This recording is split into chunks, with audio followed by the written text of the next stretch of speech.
두 번째 시간입니다. 에베소서 6장 두 번째 시간. 에베소서 6장 10절에서 20절 말씀, 하나님의 전신갑주 두 번째 시간입니다. 에베소서 6장 10절에서 20절 말씀을 우리 교독하시다가 마지막 한 구절 합독하도록 하시겠습니다. 끝으로 너희가 주 안에서와 그 힘의 능력으로 강건하여지고 하나님의 전신갑주를 입으라. 우리의 씨름은 혈과 육을 상대하는 것이 아니요 통치자들과 권세들과 이 어둠의 세상 주관자들과 하늘에 있는 악의 영들을 상대함이라. 취하라. 이는 악한 날에 너희가 능히 대적하고 모든 일을 행한 후에 서기 위함이라. 그런즉 서서 진리로 너희 허리띠를 띠고 의의 호심경을 붙이고 준비하는 것으로 신을 신고 모든 것 위에 믿음의 방패를 가지고 이로써 등이 악한 자의 모든 불화살을 소멸하고 성령의 복 곧 하나님의 말씀을 가지라. 모든 기도와 간구를 하되 항상 성령 안에서 기도하고 이를 위하여 깨어 구하기를 항상 힘쓰며 여러 성도를 위하여 구하라. 구할 것은 내게 말씀을 주사 나로 입을 열어 복음의 비밀을 담대히 알리게 하옵소서 할 것이니. 우리 다 같이요. 이를 위하여 내가 쇠사슬에 매인 사신이 된 것은 나로 이 일에 당연히 할 말을 담대히 하게 하려 하심이라. 아멘. 오늘은 에베소서 6장 10절에서 20절 말씀, 하나님의 전신갑주라는 제목의 두 번째 시간입니다. 그래서 오늘은 진리, 하나님의 전신갑주 이제 하나하나 살펴보기 시작할 텐데, 그 하나하나가 의미하는 바가 무엇이고, 그리고 이것으로 이렇게 해라 라고 하는 그 표현의 의미가 무엇인지, 그리고 그것이 오늘날 우리에게 어떻게 적용이 되어야 하는지를 함께 나누어 보도록 하겠습니다. 진리로 허리띠를 띠라고 합니다. 그리고 의의 호심경을 붙이라고 하는데, 띠라는 거 한번 생각해 보시죠. 띠라는 거를 우리가 언제 사용합니까? 언제 띠를 띠죠?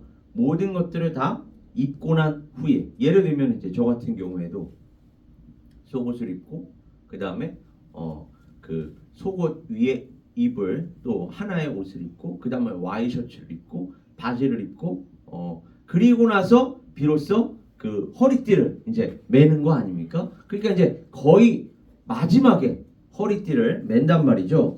따라서 허리띠를 맨다라는 것은, 띠라는 것은 무엇이냐? 모든 것에 대항할 준비가 완료되었다라는 것을 의미합니다. 그러니까 우리가 영적 전쟁에 투입될 때에 모든 것을 다 완벽하게 준비한 상태에서 들어가야 하는데, 그때의 활용점정 마지막은 무엇이라는 것입니까? 무엇으로 완성이 된다는 것입니까? 진리로 완성이 된다는 거예요. 우리는 진리로 완성이 될 뿐만 아니라 진리로 맞서서 싸워야 한다는 것입니다. 이 거짓으로 가득한 세상, 여기서의 거짓이라는 건 또 세상 사람들이 이야기하는 거짓으로 우리가 생각해서는 안 됩니다. 거짓이라는 건 무엇이냐면, 성경에서 얘기하는 우리 부모님들이 너 거짓말하지 마, 이런 거짓말하지 마의 거짓이 아닙니다. 그거 잘못 알고 계시면 안 돼요. 성경이 얘기하는 거짓말은 사실은 거짓말이 아니라 거짓 증거입니다. 거짓 증거. 너희가 거짓 증거를 하지 말라고 하잖아요. 그러면 거짓 증거라는 말이 언제 쓰이죠?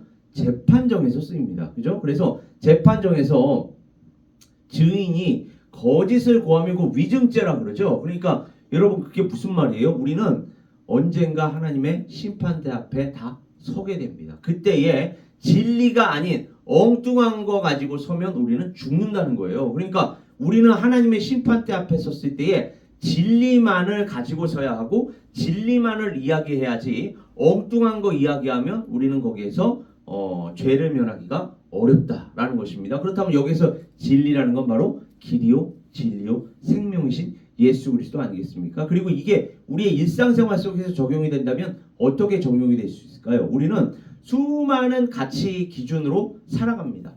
저마다의 세계관, 저마다의 가치관, 저마다의 신념을 가지고 살아가요. 그런데 그 중에서 오늘날 특히 우리에게 대표적으로 나타나는 일종의 하나의 보이든 보이지 않든 의식하든 의식하지 않든 간에 우리가 영향을 받고 있는 것 중에 가장 큰 두 가지가 바로 물질만능주의와 외모지상주의라고 얘기했습니다. 이게 다인 줄 알고 이거 쫓아 살아가면 그것은 거짓을 추구하는 것이 되고 말로뿐만이 아니라 행동으로, 예를 들어서 우리 2세대에 해당하는 자녀들이 자꾸만 교회를 떠나가고 한국 교회들도 마찬가지고요. 떠나가는 이유가 아버지 어머니가 교회에서는 그렇게 거룩한 말 하는 것 같고 행동하는 것 같지만 막상 집에 들어오면 예수를 믿지 않는 자들과 별반 다를 바가 없는 이런 말을 하고 이런 행동을 했을 때에 가장 가까이서 그것을 지켜보는 거 아닙니까? 그래서 제가 늘 기도하는 게 뭐예요? 우리가 말씀으로만 우리 다른 사람들에게 예수 그리스도를 보여주는 사람들이 아니라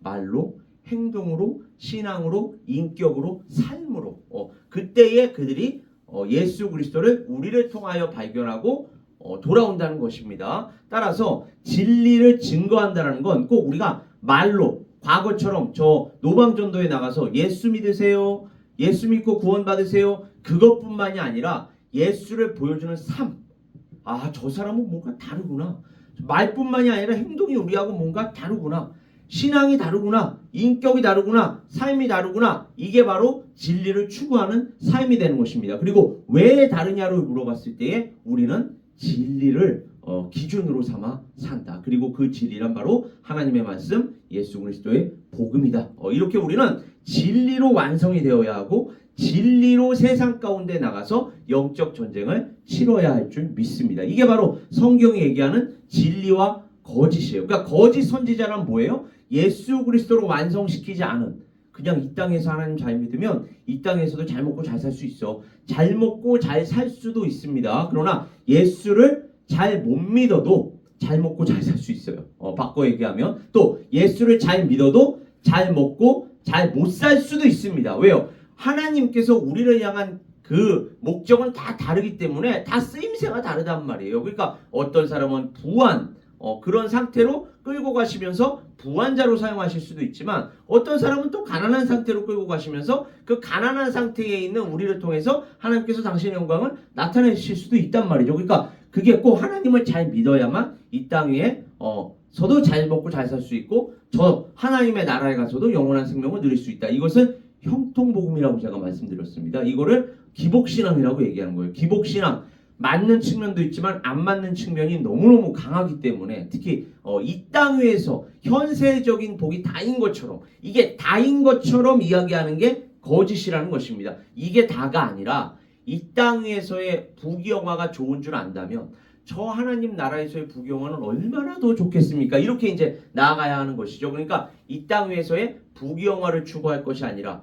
우리가 궁극적으로 추구해야 할 부귀영화는 바로 저 하나님의 나라다. 새하늘과 새 땅이다. 그리고 거기에 들어가려면 예수 그리스도 밖에는 없다라는 것을 진리라고 얘기하는 것입니다. 이것을 기준으로 삼아야 할 뿐만 아니라 이제는 이것을 가지고 나가서 영적 전쟁을 치러야 한다. 이게 바로 진리로 허리띠를 띠라는 것입니다. 그리고 그 다음으로 호심경이라는 건 뭘까요? 의의 호심경, 가슴팍에 붙이는 것이거든요. 이것은 사회의 악을 박멸하고 부정을 제거하는 소명을 받았다는 것을 의미합니다. 그러니까 우리가 가는 곳은 정화가 되어야 한다는 거예요. 무엇으로요? 역시나 하나님의 말씀으로 깨끗하게 정화가 되어야 한다는 것을 의미합니다. 의라는 게 뭐예요? 그래서 의의 호심경이라고 얘기하거든요. 성경이 얘기하는 의는 하나님과 우리의 바른 관계를 얘기합니다. 하나님과 우리의 관계가 바르게 섰기 때문에 다른 사람들과의 관계도 회복시키는 역할을 한다는 얘기예요.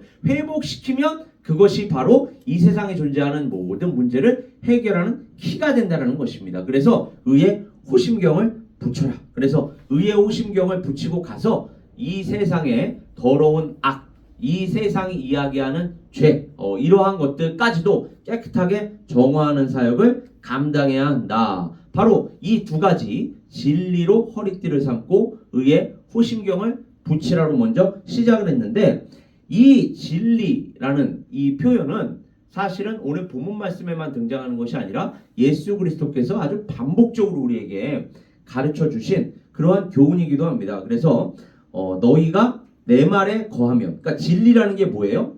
하나님의 말씀, 예수 그리스도의 가르침을 이야기하는 거 아닙니까? 그 가르침에 거하면 참으로 내 제자가 되고 진리를 알지니 진리가 너희를 자유롭게 하리라. 그러니까 아까도 제가 얘기했지만 물질 만능주의, 외모지상주의를 비롯한 수많은 이 세상에 존재하는 사상, 또 체계, 신념 이러한 것들로부터 예수 그리스도 안에서 우리가 자유를 누리게 되고 평화를 누리게 된다는 것입니다. 그렇다고 해서 자유와 평화를 누린다고 해서 이 세상에서 막 산다는 얘기가 아니라고 제가 말씀드렸습니다. 그리고 자기 멋대로 살아간다는 그 뜻이 아닙니다. 오히려 더 성실하고 더 정직하게 그리고 더 열심히 살아가게 돼 있어요. 왜요? 하나님께서 우리를 붙들고 계시기 때문에 하나님의 성품, 하나님께서 우리에게 보여주시는 덕목은 게으름이 아닙니다. 성실과 정직과 부지런함입니다. 근면입니다. 따라서 우리는 하나님을 믿고 하나님을 쫓아가는 삶을 살게 되면 더 열심히 살게 되어 있지 막 살게 되어 있지 않다는 것입니다. 그리고 그 하나님의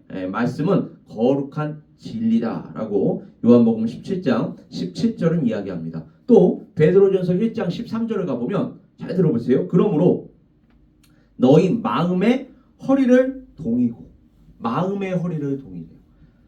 이 허리를 동인다라는 게 아까 얘기한 진리로 허리띠를 띠라는 말 아닙니까? 그러니까 마지막으로 우리의 마음이 준비가 되어 있어야 한다는 것입니다.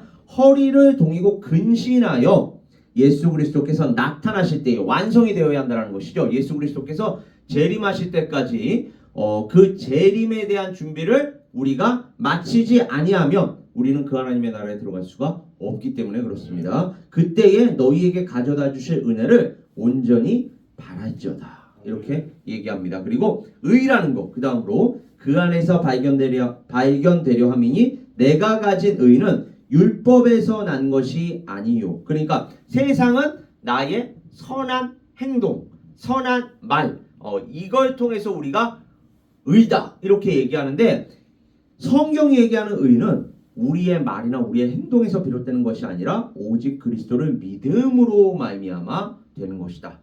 예수 그리스도를 믿음으로 말미암아 하나님과 바른 관계를 맺는 것입니다. 그러니까 성경이 얘기하는 의와 세상이 얘기하는 의는 차원 자체가 다른데 세상이 얘기하는 의는 인과관계에 따른 의 아닙니까? 내가 옳은 말을 하고 옳은 행동을 했을 때 그래서 이제 do the right thing 맨날 이렇게 강조하잖아요. 그러니까 옳은 말, 옳은 행동에서 비롯되는 게 의라면 그러니까 인과적인 관계 그러나 성경이 얘기하는 의는 하나님과 우리하고의 관계를 얘기합니다. 관계적인 용어예요. 그러니까 우리의 말과 우리의 행동에 대한 언어가 아니라 하나님과 우리의 관계에 대한 언어입니다. 그러니까 관계 자체가 바라야.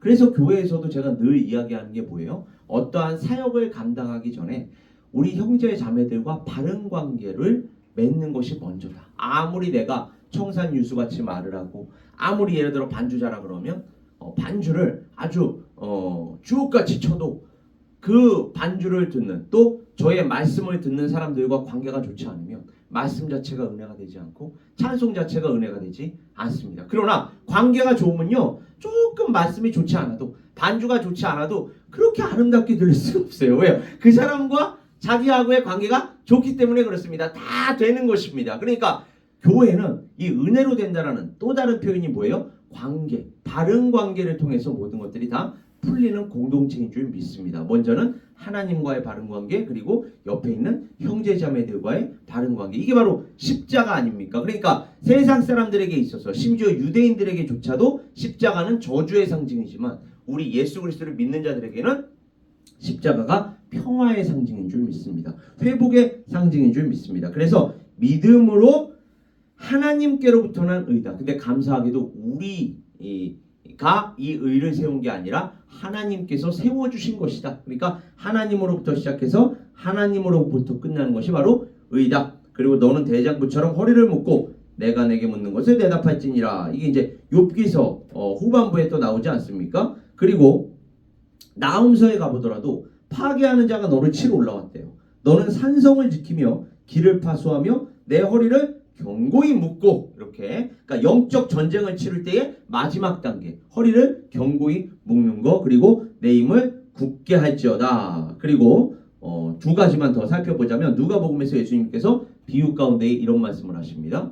제가 이제 비유 이야기가 나와서 나중에 말씀드리자면 비유를 제가 예수 그리스도의 그 복음서를 우리가 좀 요약을 한다 그러면 제가 언젠가 말씀드렸어요. 복음서는 크게 어떻게 나뉘느냐 예수 그리스도의 말씀 그죠? 그러니까 산상수훈을 비롯한 직접 그래서 여러분 우리가 갖고 있는 성경을 보면 붉은 글씨로 기록이 되어 있는 거 있죠. 그건 이제 예수 그리스도께서 직접 말씀하신 걸 그대로 기록한 것입니다. 예수 그리스도의 말씀 자료 그리고 그 말씀 자료를 채워 넣는 내러티브가 있거든요. 그리고 예수 그리스도의 여러 가지 사역들이 나옵니다. 그리고 또 한 가지 중요한 게 바로 예수 그리스도의 비유거든요. 비유. 그래서 이 비유를 제가 총 정리를 했더니 모든 자료들을 다 이 책에서는 이거, 저 책에서는 저거. 그래서 있는 자료 없는 자료 다 검토해 보았더니 총 35개로 이제 35개 다 준비해 놨습니다. 그래서 이제 우리 수요 예배 때마다 지금 그 예수 그리스도 중심적인 관점으로 신약 성경을 보고 있지 않습니까? 그리고 주일 설교는 제가 구약 성경 예수 그리스도 중심적인 관점으로 지금 설교하고 있는데 내일 이제 사사기 할 차례고 지금 우리 수요 예배 때의 신약 성경은 디모데 전서를 지금 하고 있는데 신약 성경이 먼저 끝나겠죠. 왜냐하면 27권이고 구약 성경은 39권인데 주일 설교 같은 경우에는 구약 성경만 한 것이 아니라 지난주에도 여러분 기억하시겠지만 표회에 대해서도 설교하고 이런저런 또 절기 설교도 주일날 하기 때문에 주일날 진도가 아무래도 느려요. 그러다 보니까 신약 성경이 먼저 끝나게 됩니다. 그러면 신약 성경 수요 예배 때에 예수 그리스도 중심적인 관점으로 개괄적으로 한번 살펴본 후에는 제가 예수 그리스도의 비유 설교로 여러분과 함께 다가갈 것입니다. 이 예수 그리스도의 비유 설교 가운데 누가복음 12장 37절을 가보면 이런 말이 기록되어 있어요. 주인이 와서 깨어있는 것을 보면 그 종들은 복이 있으리로다. 어떤 모습을 보았을 때 내가 진실로 너희에게 이르노니 주인이 띠를 띠고 그 종들을 자리에 앉히고 나와 수종들리라. 주인이 마지막으로 준비가 된 모든 준비를 다 마치시고서 이제 우리가 깨어있는 것을 볼 때에 우리를 섬겨주신다는 것입니다. 언제요? 그 마지막 날에. 우리는 그 마지막 날을 기대하고 기도하면서 나아가는 거 아닙니까? 그리고 17장 8절에 가보면 도리어 그더러 내 먹을 것을 준비하고 띠를 띠고 내가 먹고 마시는 동안에 수종 들고 너는 그 후에 먹고 마시라 하지 않겠느냐. 여러분 그러니까요. 교회에서는 모든 것이 다 뒤바뀝니다. 무엇이 뒤바뀌느냐면 여러분 세상에서는 섬기는 자가 큽니까? 섬김을 받는 자가 큽니까? 세상 속에서 한번 생각해 보세요. 여러분 식당에 가시면 웨이터와 웨이트리스가 여러분을 섬기지 않습니까? 그러면 세상 논리대로라면 웨이터와 웨이트리스가 큰 자예요? 자리에 앉아서 섬김을 받고 음식을 먹는 자가 큰 자입니까? 누가 왕이죠? 손님이 왕이죠. 세상에서는 섬김을 받는 자가 왕입니다. 그러다 보니까 죄다 섬김을 받는 자리로 가려고 하는 거예요. 그러나 하나님의 나라 교회에서는 누가 큰 자냐? 섬기는 자가 큰 자입니다. 왜요? 섬기는 그 대상, 섬기는 대상을 섬기는 주체가 무엇으로 섬기기 때문에? 말씀으로 섬기기 때문에 그렇습니다. 그러니까 항상 주체는 우리가 아니라 무엇입니까? 하나님의 말씀입니다. 사실은 세상도 이걸 그림자로 보여주는 것이거든요. 어떻게 보여주죠? 음식을 제가 식당을 얘기했잖아요. 식당에 가면 음식으로 웨이터와 웨이트리스가 손님을 음식으로 섬기죠. 그 음식의 궁극적으로 가리키는 게 뭐예요? 사람이 떡으로만 살 것이 아니요 하나님의 입에서 나오는 모든 말씀으로. 그러니까 이 음식을 통해서 우리가 음식을 먹어야 살 수 있듯 영적으로도 생명의 양식, 오늘의 양식, 하나님의 말씀을 먹고 마셔야 살 수 있다는 걸 이야기하는 거 아닙니까? 그러니까 세상에서는 그러나 이 세상의 논리대로 움직이기 때문에 섬기는 자가 섬김을 받는 자보다 작아요. 그래서 섬김을 받는 자가 이것저것 요구하는 대로 다 해 주어야 합니다. 그러나 하나님의 나라에서는 누가 가장 먼저 섬겨주셨죠? 하나님께서 예수 그리스도께서 섬겨주셨습니다. 그렇다고 해서 예수 그리스도께서 우리보다 작은 자입니까? 아니란 말이죠. 낮은 자입니까? 아니란 말이죠. 예수 그리스도께서는 우리와 감히 비교가 안 되는 창조주시요 우리의 주님이십니다. 근데 그분이 낮고 낮은 자리로 내려오셔서 우리를 섬겨주시겠다는 거예요. 그리고 너희도 이제는 이 하나님의 말씀 복음으로 섬겨라. 옆에 있는 형제자매들을 섬기고 교회를 섬기고 세상을 섬겨라. 그러면 너희가 큰 자가 될 거야. 이렇게 말씀하십니다. 그러니까 그게 큰 자입니다. 하나님의 나라에서는 하나님의 말씀으로 섬기는 자가 큰 자예요. 지금도 보세요. 지금 제가 교회에서 늘 이야기하지만 교회에서는 수직 관계가 없습니다. 하나님의 말씀 그리고 하나님의 말씀을 가르치는 자와 가르침을 받는 자가 있는데 굳이 따지자면 지금도 보세요. 제가 하나님의 말씀을 여러분들과 나누잖아요. 여러분은 앉아서 그 말씀을 듣습니다. 그 말씀을 받습니다. 이 가운데에 특히 유교적인 이런 문화 속에서 누가 큰 자로 인식이 되죠? 목사가 큰 자로 인식이 된단 말이에요. 왜요? 섬기는 자이기 때문에 여기에서는 그죠? 그러니까 이 하나님의 구조 속으로 들어오면 하나님의 말씀이 주체가 돼요. 제가 크다는 게 아니라 하나님의 말씀 자체가 중심이기 때문에 말씀을 가르치는 자가 큰 자가 된다라는 얘기예요. 꼭 제가 아니더라도 말씀을 가르치고 전하는 자가 있다면 그러니까 여러분들이 하나님의 말씀을 들고 진리를 들고 세상 앞에 나가서 세상 사람들을 섬기면 누가 큰 자로 인식이 되는 것이죠? 하나님께서 보시기에 여러분이 큰 자로 인식이 되는 것인 줄 믿습니다. 우리는 그렇게 우리를 인정해 주시고 우리를 존중해 주시며 마지막 날 우리에게 그에 따른 상급을 주시는 하나님을 믿고 나아가야 하는 교회요 그리스도인들인 줄 믿습니다. 그것을 우리로 하여금 사명이요 또 오늘 본문 말씀에 따르면 영적 전쟁이라고 얘기하는 거예요. 왜 그렇죠? 그 사명을 다하는 가운데에 사역을 다하는 가운데에 회방하는 자들이 존재하기 때문에 그렇습니다. 회방하는 자들이 회방할 때에 핍박하는 자들이 핍박할 때에 우리는 거기에 걸려 넘어지지 않아야 한다는 것입니다. 그래서 이 부분에 대해서 성경은 또 무엇을 얘기하느냐?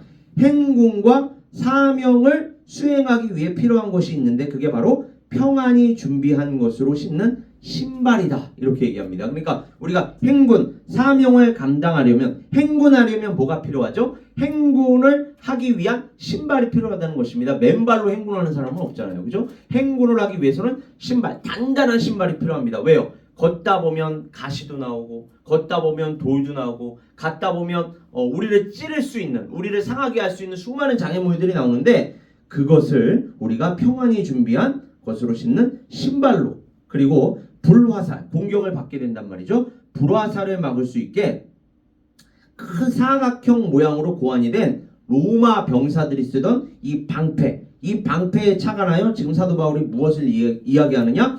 불로부터 오는 시험으로부터 온몸을 방어하기 위한 믿음의 방패다. 이렇게 얘기합니다. 그리고 하나님께서 그러니까 우리가 이런저런 사람들이 유혹하고 공격할 때에 우리를 지켜주는 게 바로 믿음이라는 거예요. 그래서 제가 기도할 때 항상 어떤 기도를 하죠? 하나님 오늘 우리의 마음을 지켜주시고 우리의 믿음을 지켜주시옵소서라고 얘기한단 말이죠. 그러니까 마음의 허리라고 얘기했잖아요. 그리고 여기에서도 믿음을 왜요? 믿음이 그 수많은 공격으로부터 우리를 방어하게 하는 결정적인 수단이 되기 때문에 그렇습니다. 그래서 믿음의 방패라고 얘기해요. 그리고 하나님께서 당신의 백성들을 보호하실 뿐만 아니라 당신의 뜻을 이 땅에서 완수하신다는 것을 의미하는 보호하실 뿐만 아니라 당신의 뜻을 이 땅에서 완수하신다는 것을 의미하는 것이 무엇이냐? 구원의 소망입니다. 그리고 마지막 오늘은 이렇게 개괄적으로만 설명하고 다음 주에 이거를 또 아까 진리와 의처럼 조금 더 자세하게 살펴볼게요. 시간 관계상.